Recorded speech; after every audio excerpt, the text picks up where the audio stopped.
I do want to cover some rules or just overview. Really no big changes. There never really are, and that's because we have a good working system here at the Fantasy Republic. Just a couple of things.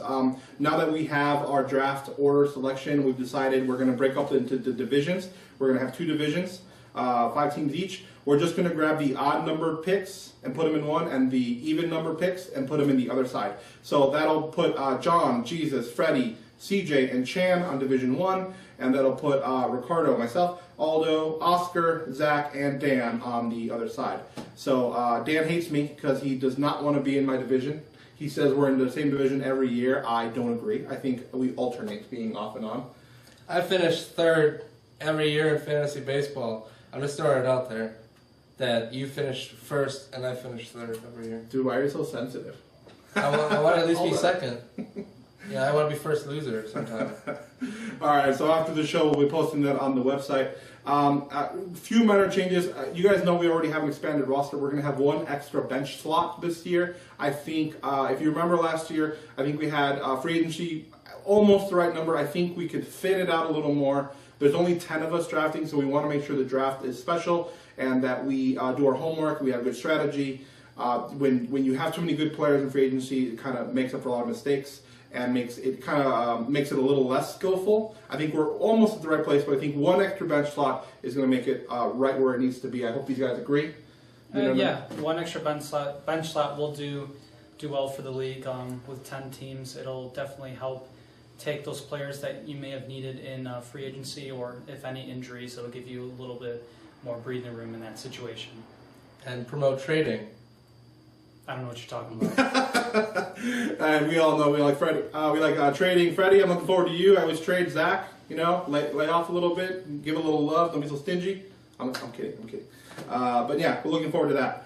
And then for scoring is essentially unchanged. Again, we have a good system. The one thing we're going to talk about, and we really hope it's not going to come as a shocker to people, we've discussed it all week, total bases. Total bases is out. We are no longer doing total bases. We're going to bring back home runs.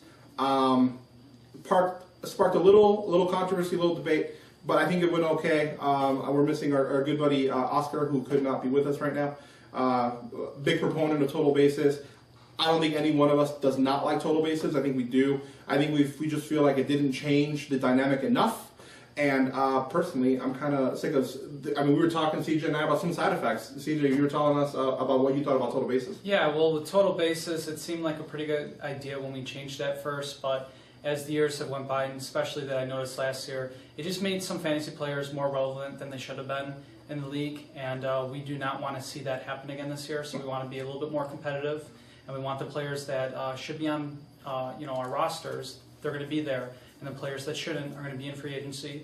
And hopefully this will fix everything that we kind of didn't like about total bases over the years.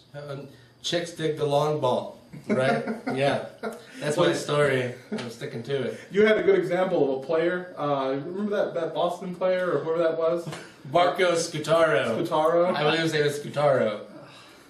Scutaro? Oh. Marco Scutaro? Emphasis on syllables, buddy.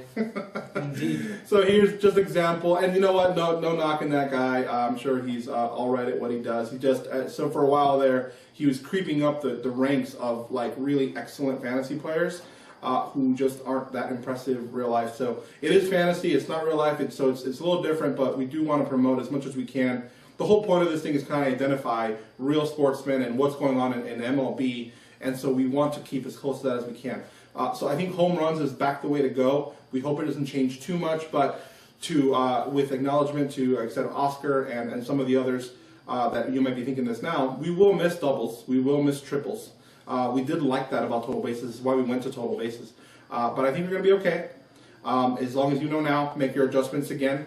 And, home runs are important. And what I'll leave you with is it's a specific category, okay? I think total bases was a little bit too much linked with everything else. We already know that home runs are linked with runs and ribbies, but total bases also was, and total bases tended to be linked with average. So the better total bases, the better average you had. It seems to be the correlation. I know Oscar's going to do the math. He's probably going to try to prove me wrong because that's what the professor is good for. But I think you can definitely have a player who's a great home run hitter and really is not that good of an average hitter. And as a fantasy player who's an expert, you should have to make a choice. So I think, or find that diamond in the rough who does both well. So I think it's the right move to go. So hopefully that should be the most controversial thing we do, to tell the truth. Everything from here should be smooth sailing, right? Other than my lack of pants right now, yes. Okay. No, I'm not going to test it out. All right. So, okay. Just real quick, we already talked about trades. Like I said, we know we love them. But in the great, I always have one of our fantasy players, long veterans, told me, you know what? We shouldn't have to have this many rules on trades. It shouldn't be structured or limited, or there shouldn't be so much control. And I agree. That's why we typically let whatever goes. There's 10 players who know what they're doing. Don't let yourself get ripped off. As the LM, I'm gonna tend to let everything go.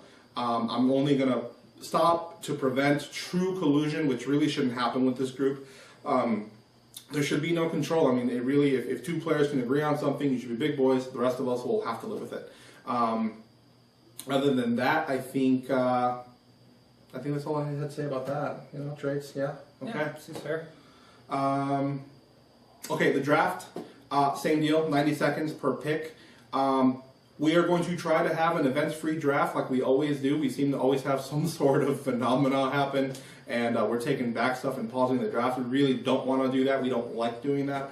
But I know that personally we've had some computer problems in the last couple of years, so we're really going to try. I would suggest, please test your computers, make sure you have a good connection. We're going to have a problem if we have 4 or 5 of us drafting in the same place. It just shouldn't be a problem. What do you suggest? What are some things we can do? Just check? Test your draft on ESPN before it starts, and leave communication open to let us know if you have a problem, so we can try to pause or do what we have to do as soon as possible. But the good thing is, like we were saying, I was saying on the boards, there should be no auto drafters. We should all be there. So have those cell phones ready. Call us up if there's a problem. But I think we'll be okay. Speaking of something else that will help this whole thing, if you've never done a mock draft before, I really used to never do mock drafts. And what I'm talking about is you could look in ESPN, go back to the main page, and just look anywhere. It'll say mock draft lobby, and you'll just pretend draft. Like, you'll draft for real as if you're going to join a new league, and it's done solely to see how players are shaking up, get to know ADP, get a sense for the value of where people are going. But not only that, it'll test your client on your computer, and you'll know what type of speed you'll have to be working with. Last year I had a really glitchy computer, and the mock draft helped me out. Dan, I'm gonna look to you because I know you're the one who put me on the mock drafts. yeah, I mean, I use them a lot, and I think it's really good because you get to see the trends of where players are going. But you never really know until draft day, and you never really know, obviously, what your friends are going to be doing. But at the end of the day, it's good practice to see about where you might have to take a guy if you really want him on your team. All right, okay. I don't know if you got anything for that. Yeah, no, I mean, what he said was true. I haven't done many mock drafts in the past before, but I do watch the ESPN analyst mock drafts. The stats might be a little bit different than our league, but I do try to see where they tend to draft people, and I use that information as I'm doing my draft to help out. So. All right, well said. Okay, so last but not least, last thing. I don't know what the status is right now, but if you're on the webpage anywhere now these days, there is a glitch, a minor glitch on the webpage. There's something wrong with the divisions. All the owners are there. If you go to the members page, we're all there. But if you go to the divisions page, like, you can only see half the teams and you can't see the other half of the teams. I don't know what's going on. It's a glitch that happened to me the other day. But I called ESPN, they're working on it, and I have a ticket out there, so I hope to hear from them soon, get that all cleared up. But if you notice anything weird, just call me, let me know. My information will always be at the bottom of this page, so check that out.